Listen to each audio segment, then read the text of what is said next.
very inclusivity, the pyramid. I don't know which one is the right word, but we want to make sure that, first of all, they participate in the value chains as active participants, not as just consumers of goods and services. So when we talk about eco-inclusivity from our side, yes, green responsibility and all of that, it's yes, there must be profit, but where are the base of the pyramid people? So I mean, that leads to issues of not just affordability, but ease of access, of goods and services. We work in marginalized communities. We want to communities that live and surround farms or agribusinesses actually do big participants. South Africa has a very interesting market in as far as agribusiness is concerned. A lot of the big companies are actually, unfortunately, still in the hands of the previously advantaged individuals. And what that means is that you've got big corporates that basically take up everything, and then is on a survival mode. And because gap, what you have in between, it's a lot of people participate in the space or in the sector only as laborers. So what we're trying to do is to transform and change that. And that requires a lot of work, and much of that work is actually working with the demand side of goods and services. So, of course, that's where ESG issues come in. So by this I mean, who are the biggest consumers of cultural approaches? In the Greater Kruger area, we work with lodges that are quite high-end, and making sure that we inculcate among them the ability and the thinking of responsible business practices. I'm actually excited today because my former boss, Michael, who was at the AUDA, is here. And there's a lot of work that we did within that space around that, and we'll continue to do that. So that's one part. And of course, because we're an enterprise support organization, we're not naive. We want to make sure that the businesses are profitable. So profit is actually good, and people must make money. Yeah, and we can talk about the challenges around that. Yeah, so that's what we define as sustainability. And let me pause there for now. Very good. I think we're hearing new ways of defining sustainability. Anyway, we'll sum it up. But I want to hear from Ebenezer what he thinks sustainability is, right, from the Bob King perspective. I think I concur with the panelists here today in terms of how they define sustainability. But the term sustainability is also broad in itself. But looking at a very simple way to be able to define sustainability, then you can look at the triple bottom line, so which is people, planet, and profits. So any business that exists, then if any person tells you that you only need to focus on the environment, then you're wrong, because then that means you'll close shop. You'll not be able to meet your short-term and your long-term obligations. So then that definition itself is skewed. So you also have to integrate the element of profitability. In itself, then that business is sustaining itself. All these elements that we keep talking about if a business is sustainable. The people side is the area when they're talking about inclusion. And inclusion is also broad, right? So if you look at the Kenyan context, let me use Kenya. So if you look at the marginalized groups, then you'll speak about women, persons living with disability, and then you also talk about people at the bottom of the pyramid. I mean, he was asking if that is right or wrong term. Sometimes nowadays with inclusion, then some terms, when I was in the water sector, I think we spoke about pro-poor, and then people were like, no, don't use that term. Please use low-income areas. And now I don't know what term they're using. It keeps evolving, and we keep learning new terms every time. For now, let me use the bottom of the pyramid. And of course, the other part, which is the planet, when you look at the environment, that basically means that for every product that you produce, then you also have to ask your question. And now people are talking about the life cycle analysis of a product. So with a purpose. So you start with one goal is that, of course, you need to make money, but then what impact are you creating? So from where I sit, I define sustainability in 3 things. So one, of course, you must be economically correct. Secondly, the issue of social equity is big. And then, of course, not leaving environment behind. Why am I talking about this is because from my own journey of being an entrepreneur, the business that we started was started from a purpose where we saw the communities of the way they were living, the poverty levels in the community, and we knew we could change this using the cashew nuts. So how are we going to change this? Of course, through economic empowerment. And economic empowerment because it means we give the market, we create the snacks, and then we sell. So we are making money there. So I'm doing it in a layman's language from the way I understand it. And then now, as you go on with the business and saying you're empowering the communities, you realize there are bigger problems. Bigger problems because you cannot leave anything behind. For example, one of the things that we realized as we were doing our business was that we were sourcing cashew nuts from very aged cashew trees that were actually underproducing. Something that, like a tree that can actually produce almost 100 kilos, we're now producing 20 kilos. So where is the solution here if it's not on the environment and using new technologies of how to improve production? So that meant that we needed to inform the farmers or take through the farmers in terms of how they build their capacity to use the new generation, the new drought-resistant trees. So the trees that can be able to give them adequate returns from what they do. And so 3 things: environment, economic, and then social equity for us. Very good. And I think your last point, using new technologies, right? Because I think to be sustainable, technologies have to really be put in place. So I want to hear from Bankole, still just coming back this way, how you've actually supported enterprises that you're working with to really adopt, let's say, what we call climate smart technology. And many times it's costly, as in to go green when you're operating brown business, it's easy, right? You're not getting or anything. But then it's costly.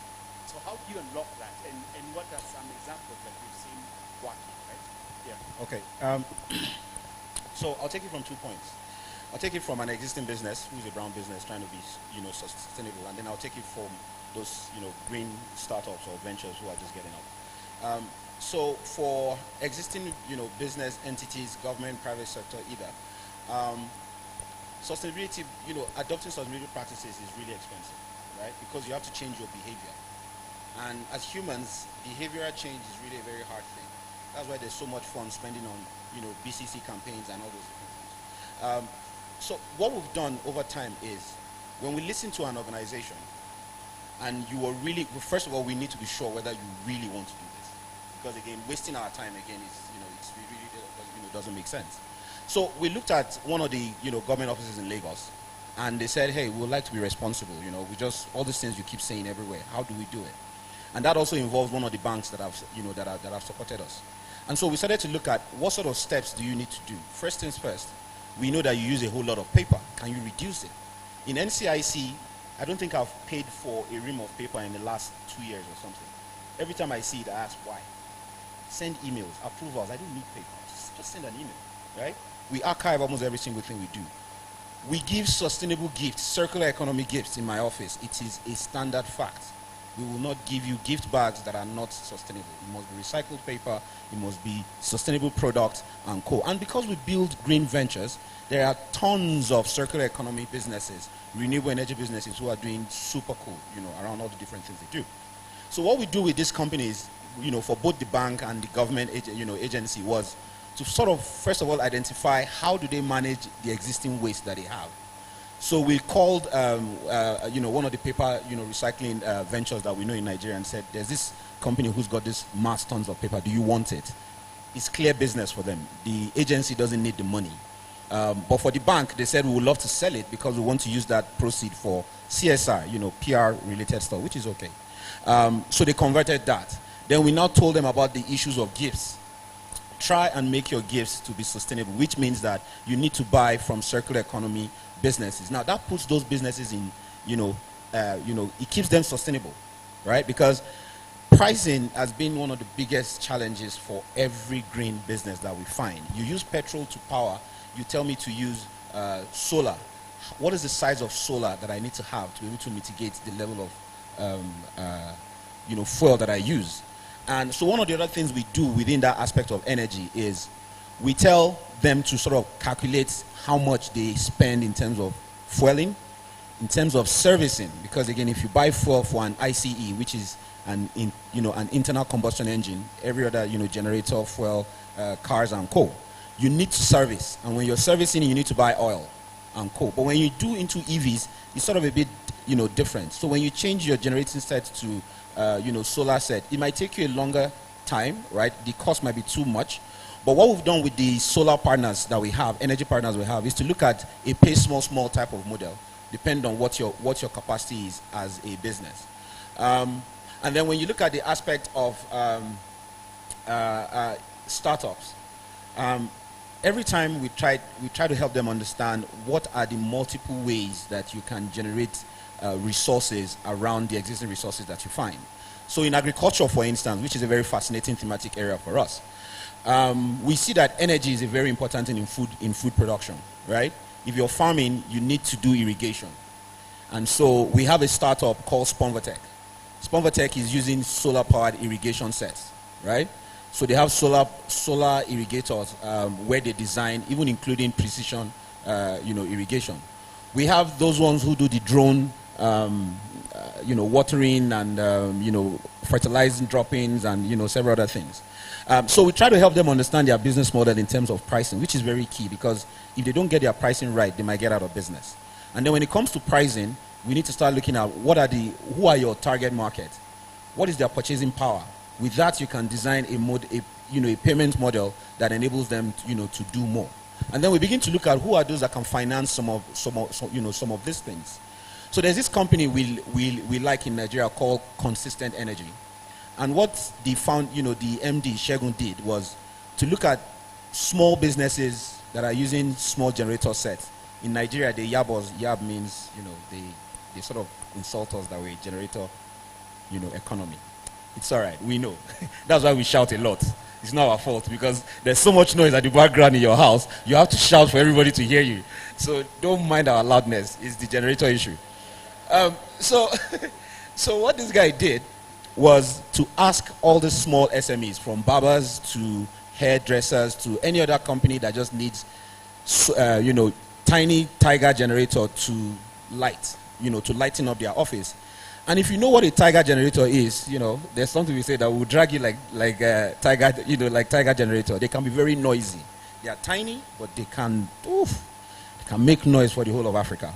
And so what this guy did was to create a financing model for all these SMEs that use Tiger generators. And because you have to buy fuel, you have to service, you have to buy oil and coal, he made their payment plan, he spread their payment plan over time. So you have SMEs who are doing barbing, who are doing hairdressing, who need just lighting to sell, converting to solar. 2 shops were even buying for 1 solar, service, because all they need light for as a fashion, institute is, cooling and then lighting.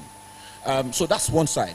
And so for the other ones who are doing circular economy, we see that in agriculture, almost every waste in agriculture is a resource for something else. Think about it. Every waste in agriculture is a resource for something else. Livestock. Yes, livestock waste can become resources for biofuel, biogas, right? If you look at rice, for instance, my friend who is doing rice now, rice husk is a strong component of briquette production. Briquette production is the energy that powers clean cooking stove, right? And then when you look at, let's say, food preservation, for instance, you need solar dryers. And we saw one of those, solar dryers around here, which is really cool. Solar dryers can really help a lot. And again, they could be really modular, right? So, and then when you look at recycling, it cuts across every sector. Our thinking is simple, that as long as there's a consumption somewhere, there's bound to be waste. And as long as there's a waste, it can become a resource for something else. So we always help our businesses to think of what that level of waste could be as a resource tool for them to be able to generate what they need to generate.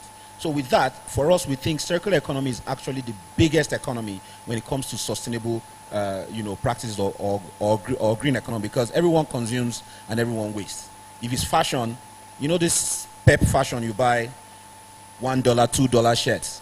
Those fast fashion, they're like fast foods, right? Those fast fashions they create a whole lot of waste because they are cheap. You go to Primark, one shirt is £1. You buy it in 2 weeks, 3 weeks after washing, you're done, you throw it out or it turns to rag in your house. But then that again becomes a resource for those who are doing, circular fashion or using fashion waste as a resource for maybe asbestos or, ceiling or roofing. So we sort of help every business to think through what sort of strategy they've got, where their resources will come from, and if their resources is coming from a fossil fuel driven economy, that is even good.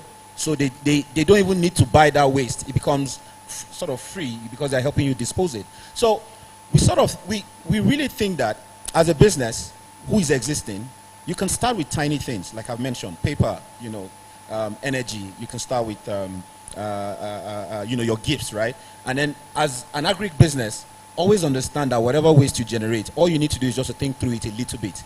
There's someone that needs that waste to do something.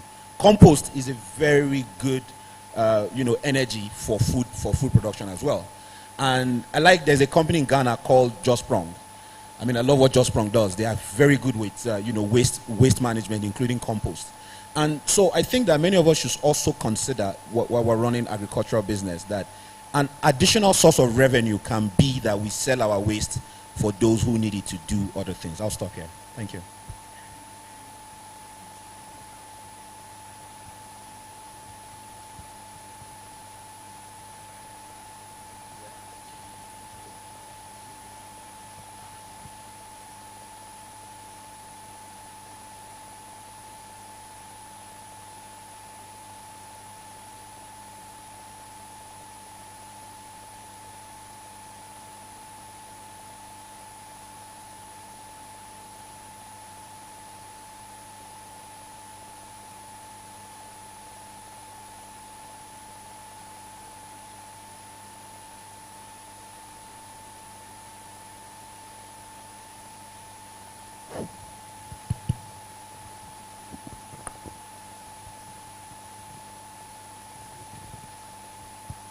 Thanks.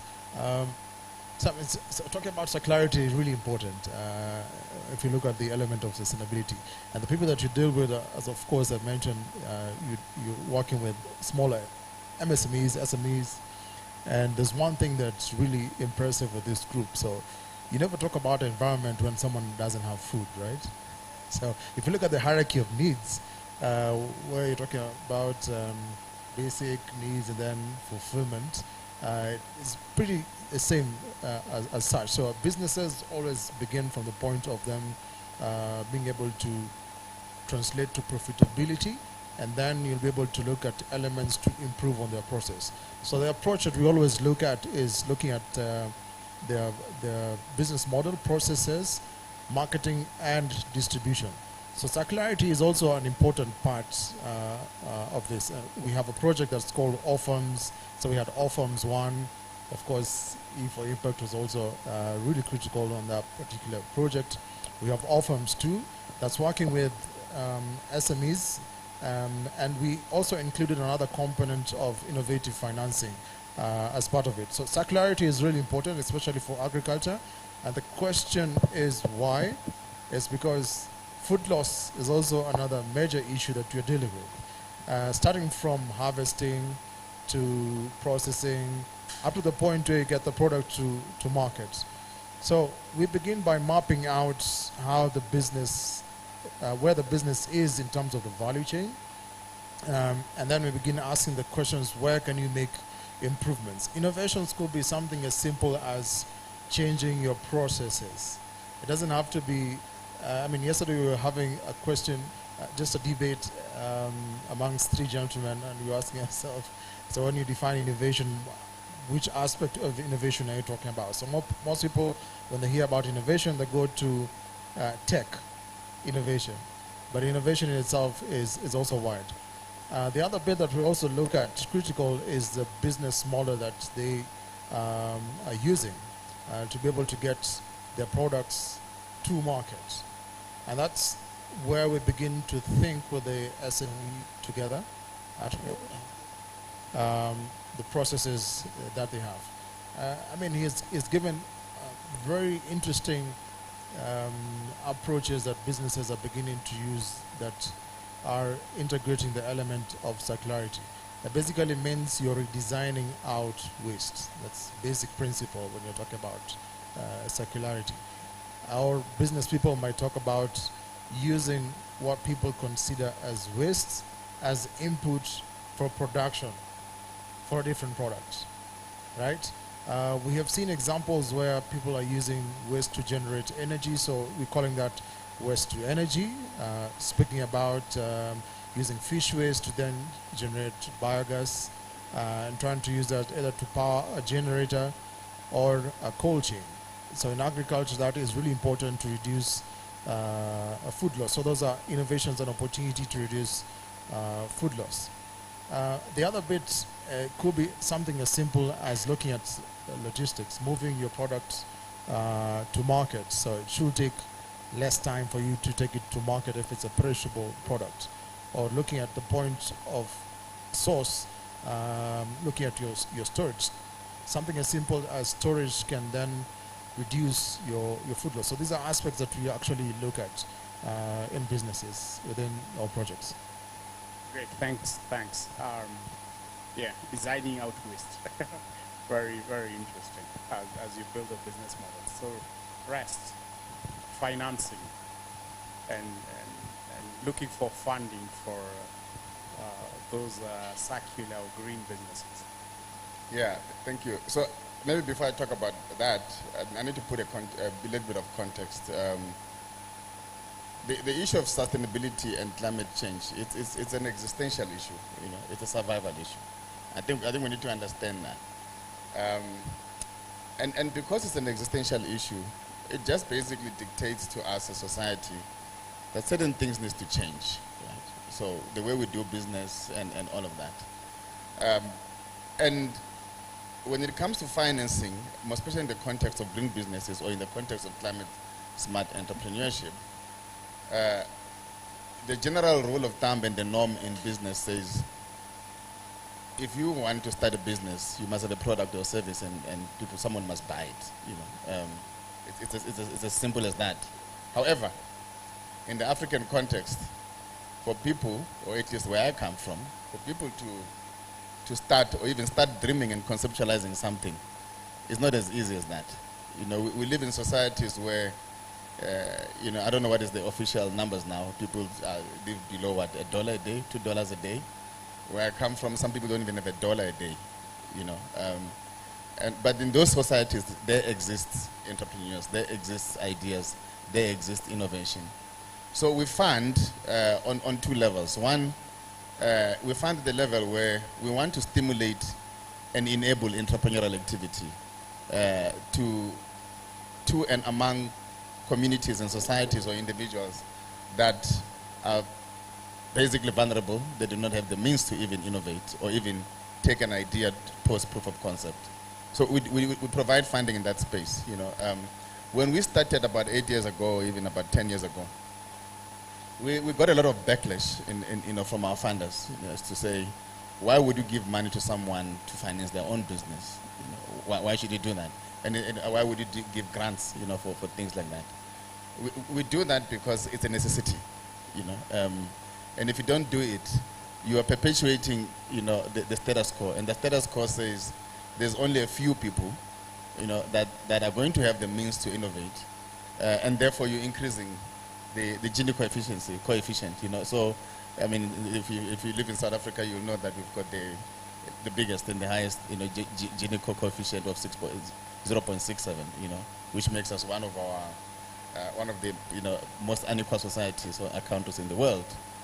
So you perpetuate the status quo. So we give those grants, and they range from, you know, as little as 50,000, maybe. I mean, what is 50,000 rand? You know, $2,500, you know, to about 25,000, you know, dollars, for people to actually get to a point where they really have a proof of concept. And of course, we lean quite strongly on green and social. But the second level of funding that we give, we feel that there's a lot of entrepreneurs who are stuck in what we call serial incubators. So these are people who hop from one incubation program to the next. And whether that's a good thing or not, but there's a reason for that. And part of the reason is that very few of the incubation programs or even the accelerator programs give the right amount of money for people to really do something meaningful. And I'll give an example. An innovator comes and say they'll go to incubator X, they get $1,000. They go to incubator B, they get $10,000, and they go to the third one, they get another 5,000. At the end of 3 years, this person has not really come up with something tangible. They don't have anything, because just for them to come up with a proof of concept, the technology in the innovation requires $50,000.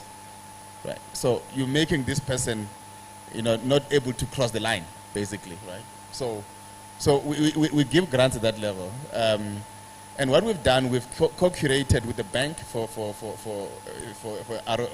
and the irony is that it was the bank. I mean, the banks will want to generate interest from money they give out. So in this case, we managed to get and transform, at least for this particular bank, what is called corporate social investment money in its traditional sense and form, and say to the bank, give us all these millions, and we are going to give zero interest loans with an incentive of about 20% per annum if you meet certain targets. So what are we doing? We almost, for lack of a better word, inducing commercialization and scaling. And we're giving the right amount of money for someone to really cross the line and be able to then approach commercial, access commercial funding. But what we're also doing is we're doing what my colleagues on the panel are promoting and are saying. We building a critical mass of innovations around social and green entrepreneurship. That kind of innovation, because the incentives we give, we only give them on condition that you actually have green impact. You actually promote sustainability, and we measure that. So of course, my colleague from POP Inc. talks about base of the pyramid or triple bottom line impact. We actually have specific and agree on specific indicators, and that's what we give in the term sheet. So before you sign a contract and the grant agreement, we give you a term sheet that actually gives you all those indicators, and we're beginning to see some good results around that. And lastly, we become a conduit as well and a platform through which a lot of investors come and want to see our pipeline, because they would have been really been processed properly, in the proverbial pipeline, By the time they come to the other side, they are really good products and innovations that can then attract proper money, So yeah, I can talk until the cows come home, but yeah. No. And it's really on point, when you speak about incubators not giving enough. In some contexts, they don't even give anything. As in, so I think you're way ahead, and there's a lot to learn from that model. And we need to speak to that bank, or invite you to speak to several banks around, whether they could adopt the same thinking, because it's really revolutionary. So I want to come to Ms. Wale, and then we go to Syria. When you adopted sustainable practices, some technology and stuff, was it easy? Did it help you to grow your business? In which way? Just to hear from you on that. I like this gentleman, and I must say you must bring a lot to Kenya, and especially maybe when you talk about oh my God. Yeah, it's not been an easy journey, of course, when you are trying to adopt new technologies and trying to do, especially I'll go towards product development, and I think that carries a very heavy cost. Like, innovations are there. In my case, for example, of course, we try to use the simplest of technologies available, like what we do in our village processing units down there in Kwale, is that we try to adopt using solar dryers, for it to be very simple in the villages to avoid using electricity. For us also, like for example, 2 products that we already did, because you're like, should I go ahead, do product development of these new products, or should I just focus on what is already working? And one of the things, of course, when you talk about doing briquettes, for us in the cashew nuts value chain, we have the cashew shells. Who's already in your become careful, even as entrepreneurs, and I get very jittery when I see my colleagues doing 50 products of different innovations. And I'm like, how do these people do it actually? Because it really requires you to refine part of your business model somehow. It requires you to get a proper market definition for that particular product. Like for us, even if like right now, we have the product ready for the briquette, but we can only use it for our own consumption for now. Because the minute we decide to take it to the market, then it means we are going for someone who is below the pyramid. When I'm selling the cashew nuts, then it means I'm going for maybe a premium product market. So it means I really, really need to have money to market the innovation. I need to have a proper market for that innovation. The other thing, like for us, is about using some things that are usually thrown away, like the cashew apples. Cashew nuts come from an apple, and that apple is used elsewhere to make sweets, to make some fancy names like the cashew vegan meat, or just say cashew dried fruits. Product development done, but then you ask yourself, how do you integrate this? You already have other things running in the business. So I think the most important thing, even as we fund entrepreneurs, we need to realize that innovation is continuous. Even within businesses that are established, we need to know that launching new products and putting new innovations requires financing. And speaking on behalf of fellow entrepreneurs I see here in the room, I believe they can really understand what I'm talking about. There is room for that. And if for impact, maybe David and team, you need to also think about businesses that already are carrying products, and when they're about to launch new products, there is that support that is required in terms of even research. Researching the technologies and making sure that you have things that are correct. I hope I've covered that. No, you have. Thank you. And you given a good starting point about researching on new innovations. So speak about it. You do, as UGR, you do a lot of research, and you support. You said you're a venture builder. So so research uptaking green technologies and sustainability. Just speak to that. I will quickly go back to those impact areas that I was mentioning. And one of the things that we do in terms of the innovation is look at science-backed and validated innovations that have minimum viable product or proof of concept. So when you talk about research, I'm quite excited because that's where the ball settles. That's where our strength is in, and that's where we support. We actually give technical expertise. If you look at CGIR, we're about 15 centers. I think my colleague is in the policy room, the International Livestock Research Institute. We have CIMIT, we have Wild Fish, we have IWIMI, the water guys. We have the Alliance where I sit.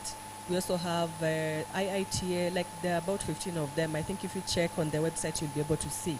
And all of these are researchers, and they have expertise in their various spaces. So what we do at the Alliance, under specifically the Accelerate for Impact platform, is look at innovations that need research or technical backstopping. They must be validated, of course, with minimum viable product or proof of concept, or early stage. So we focus on the really early stage that need this type of support. And we come in and connect them with the scientists with the technical expertise that they require. So based on this, then they're able to get into a conversation, be able to test some of those innovations. Of course, resources are also provided, and that's why we say it's more on the technical expertise. So resources are provided to ensure that when you have your product, you don't need to spend so much time on research and development, yet we can give you that support on the research and development. And part of it, if you also note, we have incremental and we have transformational innovation. As she said, business, you keep innovating. If you have to stay in the business, you must keep up with what is there in the market. And one of the key critical things that we do as researchers is to ensure that whatever innovation or project or agricultural technology that we have or that are coming on board as early stage startups to try and get into the market, the first thing we do is scope within the market. And when I talk about the market, I'm talking about like a country of operation. Giving case in point, we currently have the Agritech for Kenya Innovation Challenge running, where we had to look at, meet different stakeholders through a consultation workshop, where we had CalRO, we had Kenya Innovation Agency, we had academia, Daystar, UON. We also had, private sector represented through ASNET, where we have different players coming on board and putting together, like, what are the actual needs, or even farmers, because we actually had farmers, because that was very critical. What are these pain points that you have as a person who is dealing with farmers on the ground? We are dealing with smallholder farmers. There are different areas where we need to look at what sort of agri-tech innovation should we be looking at, so that we are not just creating things and taking them to the farmers and make farmers haters, even blocking the USSD. You heard about that just in the previous session. We don't want to have that scenario. So we have an approach, and that is what we are adopting, I think, for the previous years, few years back, trying to look at human-centered designs, where we integrate what we have, what the end users have. When I talk about end users, is the smallholder farmers, what the businesses have, and what the country priority areas are. We look at the strategies of the country, the policies of the country, what are the agendas of that particular country in the specific area that we are working in this case agriculture, then now align that to, to have innovations that are very targeted to the areas. One thing that we also note is that you find when you're talking about platforms, digital platform, you find there are several digital platforms. So we also try to find what is your value proposition. You're coming on board. We have DigiFarm. DigiFarm exists. It's a digital platform. So what is unique about your innovation that would make a farmer want to use you and not DigiFarm? So those are the things that we look at, so that we're also not tiring the farmer and making them see that if they see Nekesa from the Alliance, that is another one of those innovations that are coming. In fact, now they say don't even open the door. We try to really make sure that those innovations really add value to the farmer, to make sure that they are adopting. We also work with the entrepreneurs or the startups to make sure that if they need the support that they need, does it really add value to the farmer? And that's why we're talking about incremental and transformational innovation. I like that I have investors on board and talking about profitability.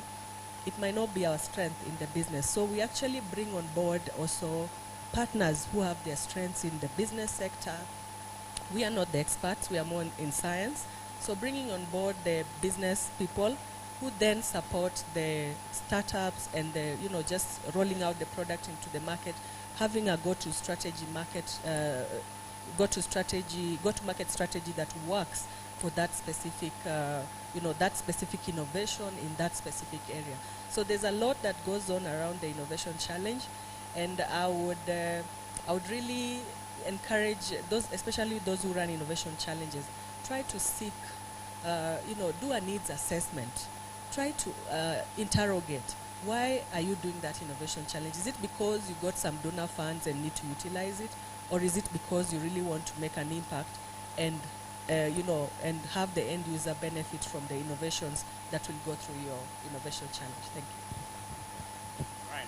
So we just have a few minutes to almost wrap this up, but we'll still give the audience the opportunity to ask us or to contribute to what we've discussed. So I want to have the mic pass very quickly, less than a minute each. Sort of almost a parting shot and mentioning something about ESG. Is it just a sexy word that everyone is using, or is it making sense? to the bottom of the pyramid groups that we actually serve, right? Yeah, so very quickly, less than a minute each, and then we open the floor.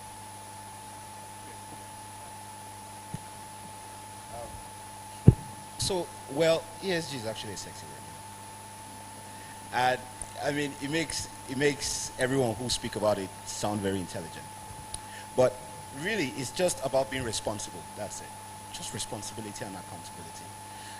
Responsibility in terms of making sure that you don't hurt the planet when you're doing things. So whatever is inside that E has to do with just don't make the planet hotter or don't make it a problem, right? S is to make sure that everyone that needs to benefit from what you're doing gets to benefit from it. You know, people living with disability, you know, indigenous people, which is a very critical situation because you see, nature financing, everything about climate comes around nature financing. And a whole lot of indigenous people are suffering so much because lands are being encroached, landlords are not supporting, the guys that have the money are collecting it, whether you like it or not. Estates are popping up left, right, and center. And so, again, you have to be socially inclusive in every single step that you do, right? So you need to also factor whatever in that design thinking when you're doing what you're doing, right, around the S. Then the governance side is just being, you know, accountable and transparent. You have to report the things that you do. You just have to say it and say the right thing so you don't whitewash or greenwash, like we say, right? There's a whole lot of greenwashing going around, right?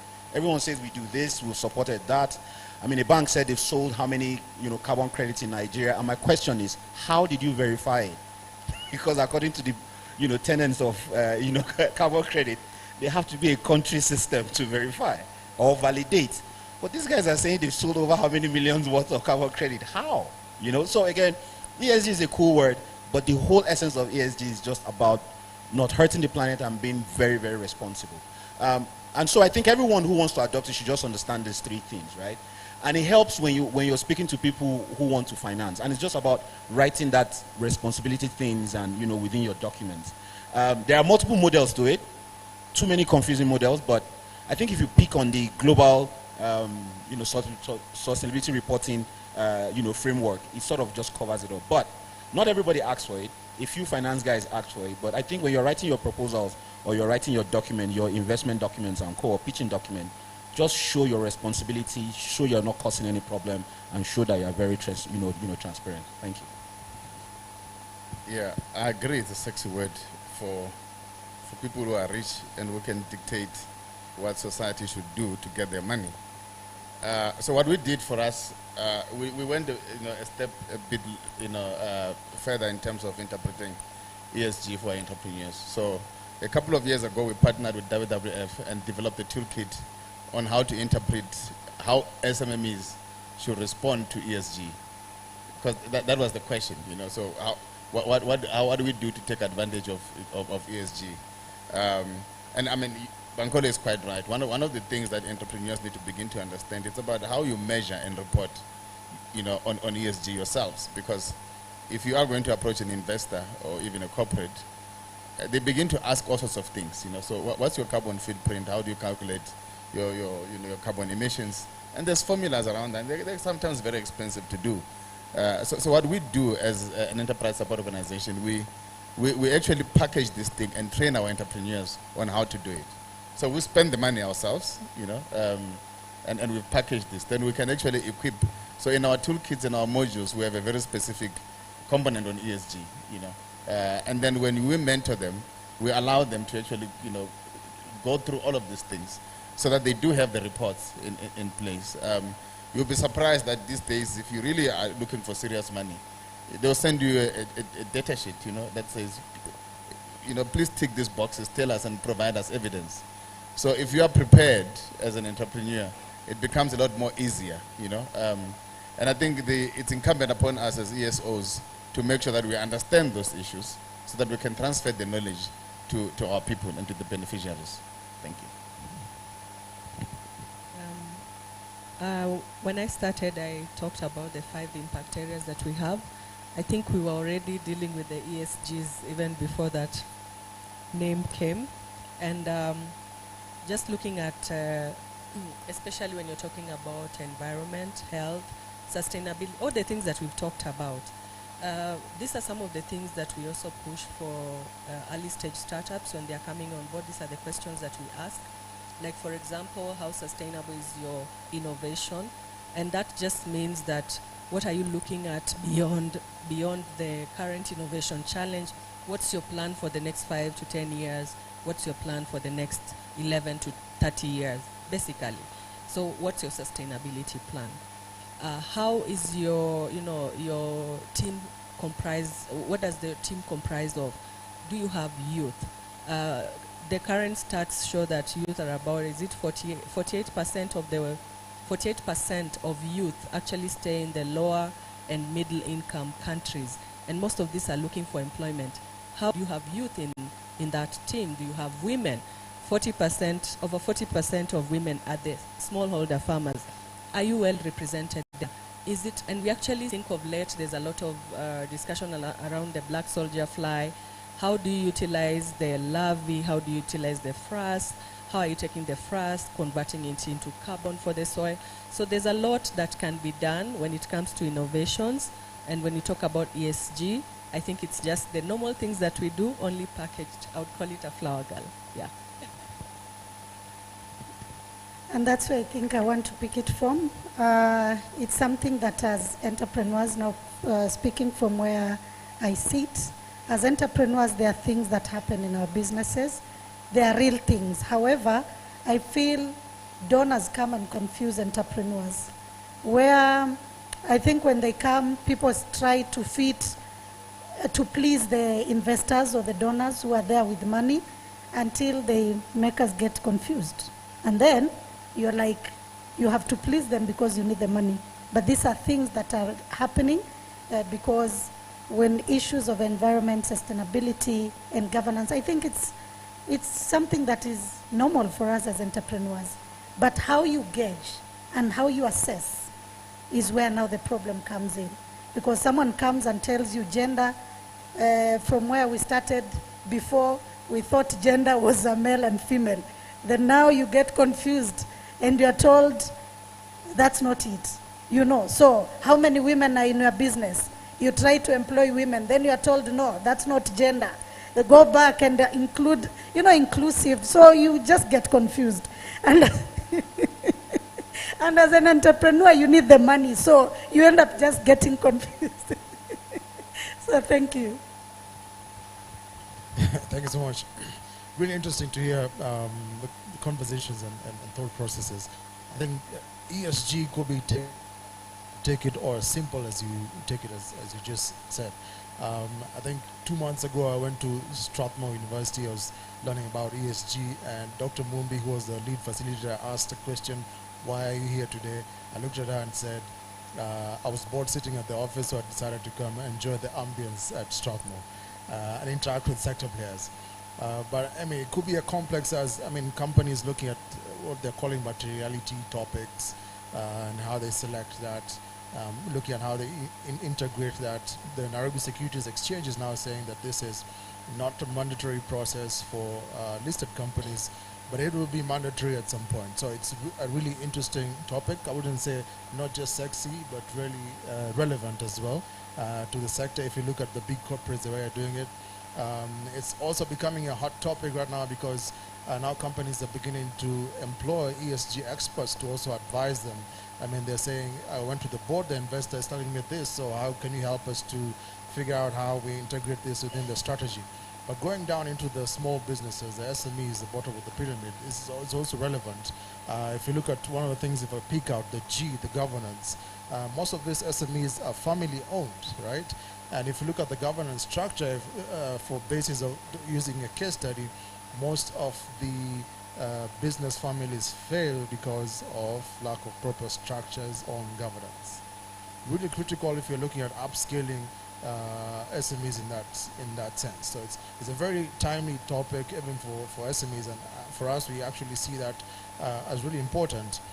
If I mention something that we have been able to create is something that if you take your phone and just type in www.circulartoolkit.org, you'll be able to see how you're taking this extravagant principles and bringing it down to the S. So you'll see there's a circular ideation, circular idea generation. So how do you come up with a circular idea?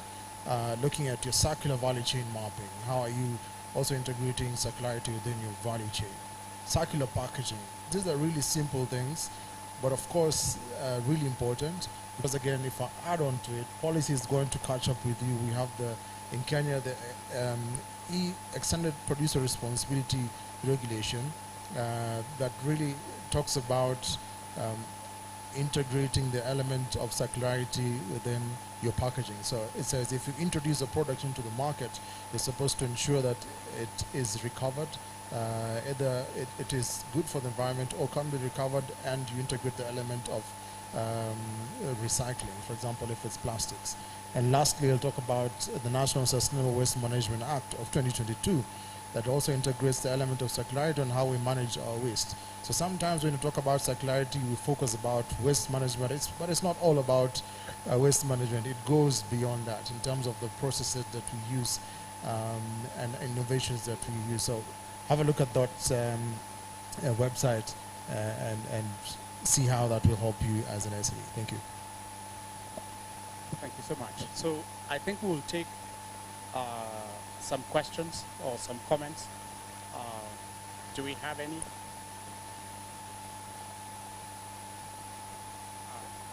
So, okay, repeat the website. We have one there. Yeah. Any other person? It's www.circulartoolkit.org. Circulartoolkit.org. And the act. The act is the National Sustainable Waste Management Act of 2022. And there's a policy as well, National Sustainable Waste Management Policy. Great. Good. Thanks. We got that, right? So there are two questions there. Third one, no, we're done. We only have 5 minutes. Yeah, we're finishing before time. So, yeah. So let's have those two.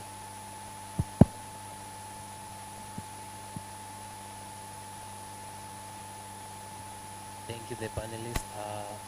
I'm Jim Israel from Burundi, Bujumbura, and I represent the marginalized group, the youth from Bujumbura. And mine is just a comment about the sustainability.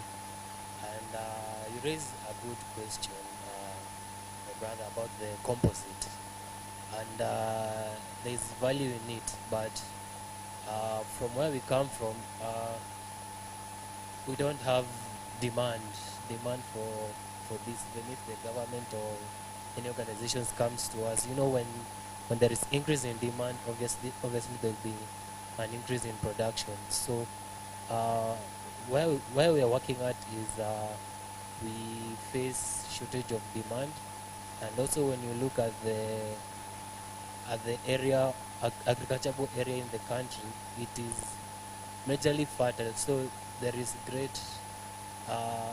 there can be a great potential for the composite production. And also I was in an IGAD workshop, and they were talking about how to the soil health fertilizer summit and how we can actualize on this. And my worry is how can the governments and the NGOs create a demand for us, because as we are willing to put in the work and the efforts, but you see, when you have no demand, it will become a great challenge. And also we can do all the production, but we don't have the sustainability part of it. Like, how can we even store it, even maybe for aggregation? How can we aggregate it, and maybe the companies buys it, the government buys it for export on our behalf? Mine is just that. Thank you. It's very clear. Thank you. Thank you. Let's have the second question.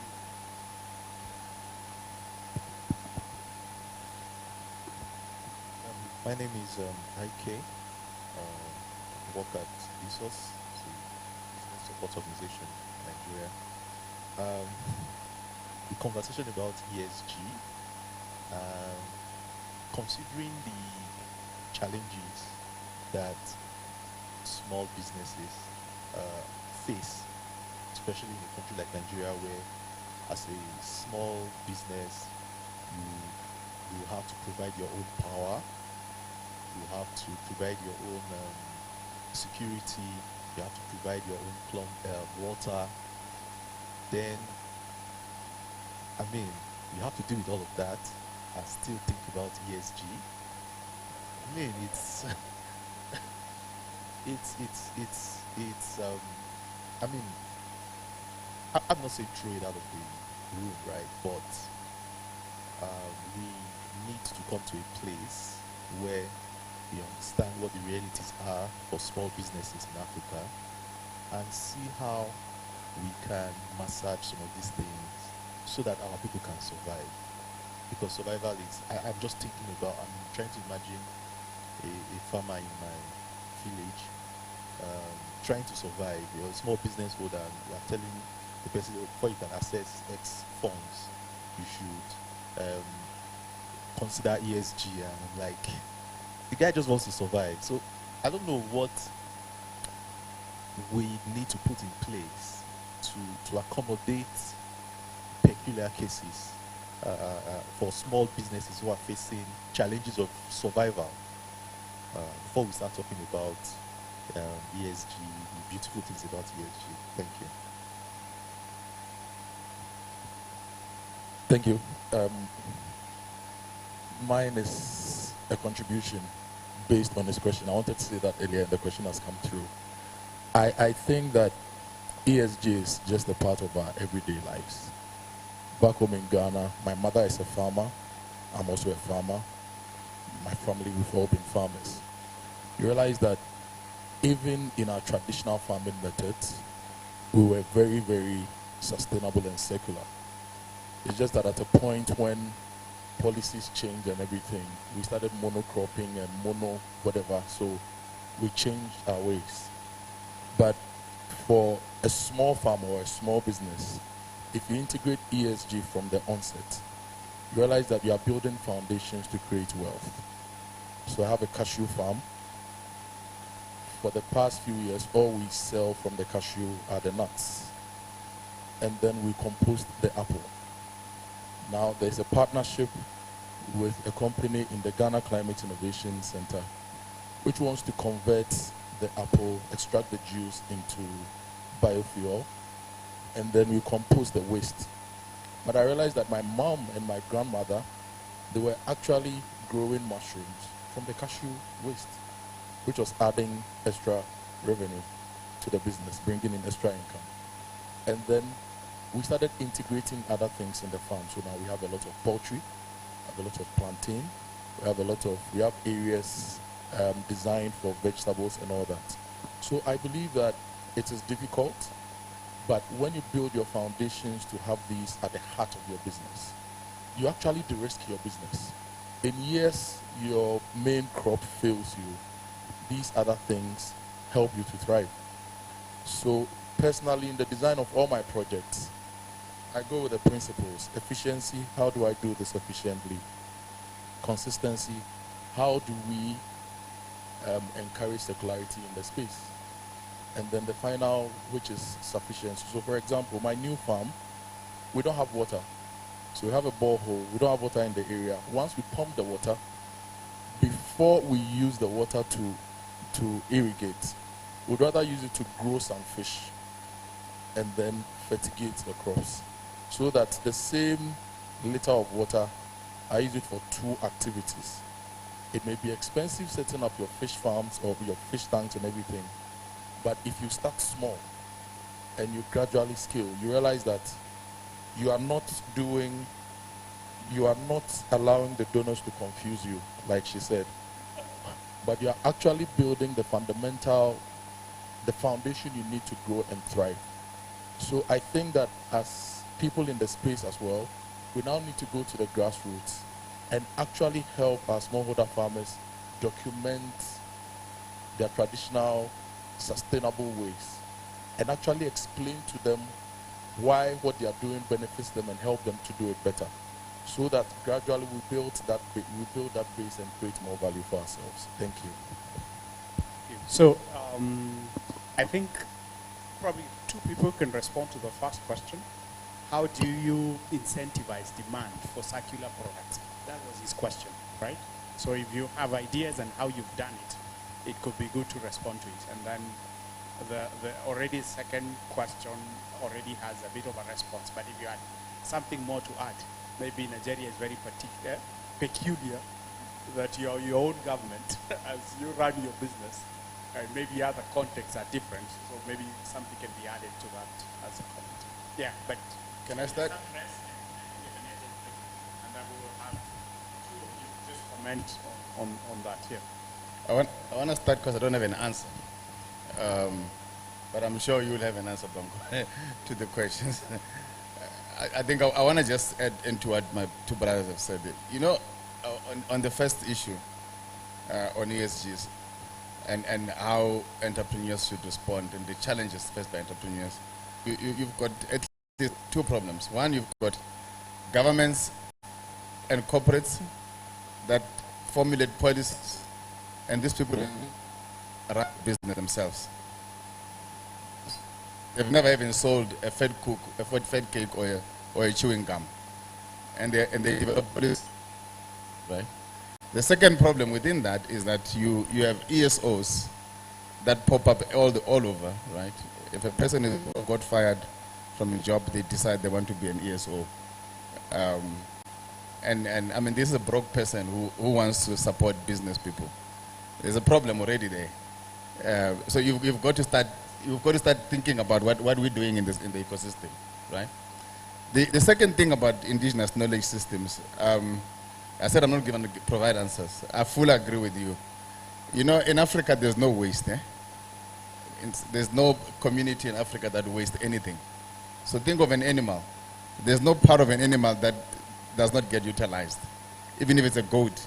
Even the parts in a goat that we don't eat, they become, you know, traditional medicine. You know, so there's no part in a goat that doesn't get eaten. So there's no waste, you know. So you're right. We need to begin to change the narrative a bit. And it's incumbent upon us, people who are here as ESOs, to really research and understand that and write modules and toolkits and develop support systems that really are relevant and are contextual. And I think I want to conclude by saying, if we're saying African agribusiness, right? Can we truly make it African agribusiness? You know, not Silicon Valley developed agribusiness concepts, but African.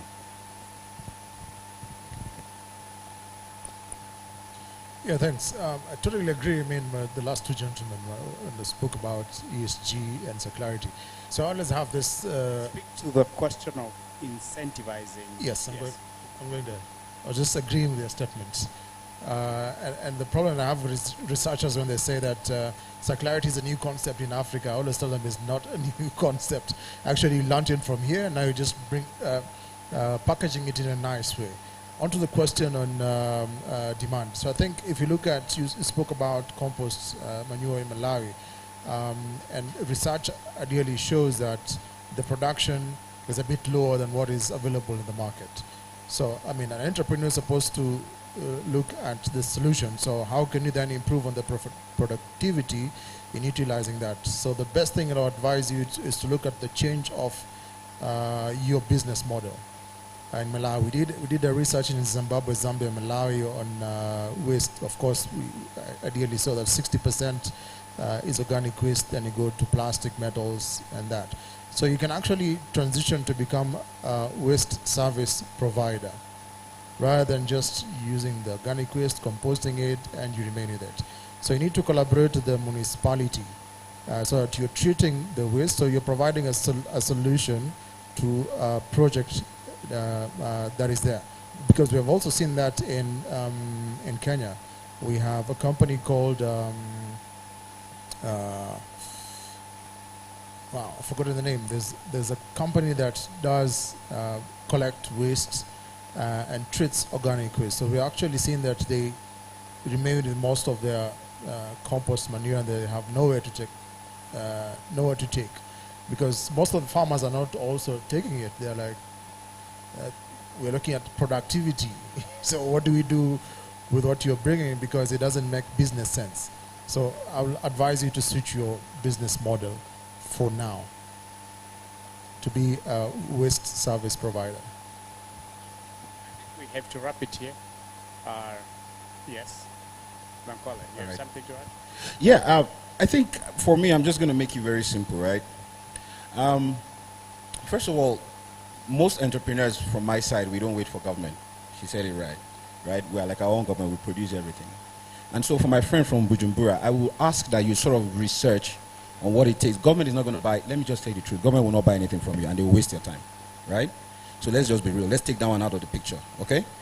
If you can just Google a little bit and research about the exportability of compost and think of what the cost of exportation is and who those partners could be, then, I mean, it gives you a good channel to be able to do that exportation. That means you need to also go extra step to register as an exporter and all those different things. Then for aggregation, it's simple. When you find an exportable buyer, you can become the biggest aggregator, because everybody else will sell to you. And then you can sell. So you've just made yourself a big businessman, right? So think about it very well. No NGO is your time. They can help you with connections and, to people. But you have to research yourself on who are your neighbors that buy compost. If your people are not buying it, who are your neighbors that buy it? Then who are those neighbors of those neighbors that buy it? And then you continue to consider how to do exportation. In the other part, I will say that as a small business, you should always think of the alternative income.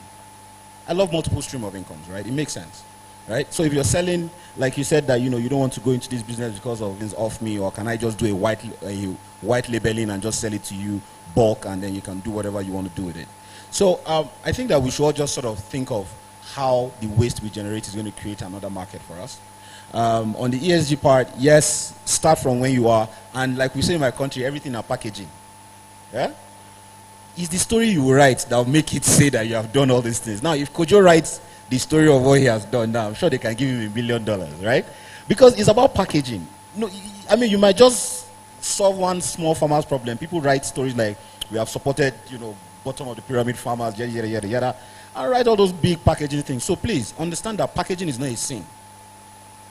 It makes you look good. That's why they do makeups, right? So, please, I don't try and package things. It works for people. You are not lying. It's just alternative facts. But you are just doing, you're trying to sell. Great. So, a big applause for all our panelists about the triple bottom line: people, planet, and profit. We need to replicate some models that are actually working. Innovation is continuous, even as we think about sustainability. Funding is key. And those inclusive funding models that at least we've had, the model from South Africa is really, really good.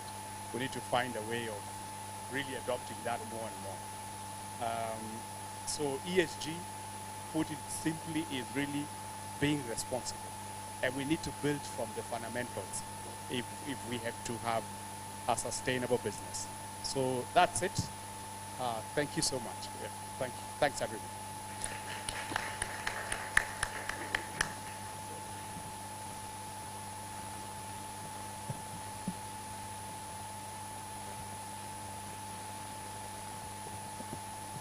Okay, so as we are leaving for lunch, or when we come back, take some time to scan the QR code here to select which site you want to visit tomorrow.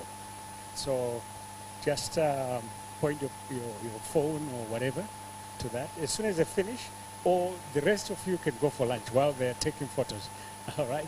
Then we'll meet at 2:30 promptly.